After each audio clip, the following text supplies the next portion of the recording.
Hi friends, అందరూ నన్ను మీరు మీ వీడియోస్కి తెలుగు వర్డ్స్ ఎలా యాడ్ చేస్తున్నారు. సో మీ వీడియో డిస్క్రిప్షన్స్లో కూడా తెలుగు ఎలా పెడుతున్నారు, మీ వీడియోని యూట్యూబ్లో పెట్టేటప్పుడు మీరు తెలుగు ఎలా పెడుతున్నారు, మీ తమ్లైన్స్కి తెలుగు ఎలా యాడ్ చేస్తున్నారని అడుగుతున్నారు. సో మీరు కానీ యూట్యూబ్లో అలా సెట్ చేస్తే కొంతమంది కొన్ని యాప్ ఇన్స్టాల్ చేసుకోండి, దాని సెట్టింగ్స్లో సెట్ చేయండి అన్నీ చెప్తున్నారు. అసలు యాప్ అనేది మనకి ఇన్స్టాల్ చేసుకోవాల్సిన అవసరమే లేదు. చాలా సింపుల్గా మన ఫోన్లో సెట్టింగ్స్తోని మనం చేసుకోవచ్చు. సో అది ఎలాగో ఇప్పుడు నేను చూపిస్తాను మీకు. సో ఫస్ట్ మీరు ఆ సెట్టింగ్స్ చేసుకోవాలంటే ఫస్ట్ సెట్టింగ్స్ యాప్కి వెళ్ళండి. సెట్టింగ్ యాప్స్కి వెళ్ళిన తర్వాత ఇక్కడ సిస్టమ్ అని ఉంది కదా, సిస్టమ్. సో ఇప్పుడు నేను చూపిస్తాను చూడండి. సో ఇక్కడ సిస్టమ్ అనేది ఉంది కదా, ఆ సిస్టమ్ దగ్గర చూడండి లాంగ్వేజ్, టైం అనేవి అవన్నీ ఉన్నాయి. సో ఫస్ట్ మీరు దాన్ని క్లిక్ చేయండి. దాన్ని క్లిక్ చేసిన తర్వాత ఇక్కడ మీరు language and input, so language and input దాన్ని సెలెక్ట్ చేసుకోండి. లాంగ్వేజ్ అండ్ ఇన్పుట్ సెలెక్ట్ చేసుకున్న తర్వాత సో ఇక్కడ ఆల్రెడీ నా కీబోర్డ్ ఎలా ఉందంటే యునైటెడ్ స్టేట్స్ ఇంగ్లీష్లో ఉంది. సో ఇదిగో చూడండి, ఇక్కడ కనిపిస్తుంది కదా యునైటెడ్ స్టేట్స్ ఇంగ్లీష్లో ఉంది. సో మీరు దాన్ని తెలుగులో కూడా మార్చుకోవచ్చు, లేదా రెండిట్లో అయినా ఉంచుకోవచ్చు.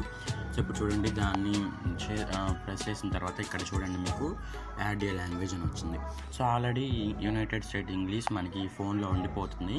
అండ్ నెక్స్ట్ ఇప్పుడు యాడ్ ఏ లాంగ్వేజ్ నొక్కినప్పుడు ఇక్కడ మనం సెర్చ్ చేసుకోవచ్చు అనమాట. ఇక్కడ సెర్చ్ బార్ అనేది మీకు కనపడుతుంది కదా, ఆ సెర్చ్ బార్లో మీరు సెర్చ్ చేసుకోవచ్చు. సో అక్కడ తెలుగు అని సెర్చ్ చేయండి. సో చూడండి తెలుగు వచ్చేసింది. సో తెలుగు కూడా యాడ్ చేసేసుకుంటే ఇంకా మనకి తెలుగు కూడా ఒక language, first language English and second language Telugu రెండు ఉండిపోతాయి. సో ఇప్పుడు మీరు కీబోర్డ్లో వాడేటప్పుడు ఎలా వాడాలంటే ఇప్పుడు చూడండి, సపోజ్ నేను ఇప్పుడు యూట్యూబ్కి వెళ్తున్నాను. సో యూట్యూబ్కి వెళ్ళినప్పుడు చూడండి, సో ఇక్కడ నేను ఇప్పుడు సెర్చ్ చేస్తున్నాను. సెర్చ్ చేసేటప్పుడు సో ఇప్పుడు ఇలా కీప్యాడ్ మీద ఎక్కువసేపు ప్రెస్ చేసి ఉంచితే కనుక చూడండి, కీప్యాడ్ మీద ఎక్కువసేపు ప్రెస్ చేసి ఉంచితే మనకి లాంగ్వేజ్ చేంజ్ సెట్టింగ్స్ అనేవి వస్తాయి అన్నమాట. సో మనం తెలుగు నుంచి ఇంగ్లీష్కి, ఇంగ్లీష్ నుంచి తెలుగుకి సెట్ చేసుకోవచ్చు.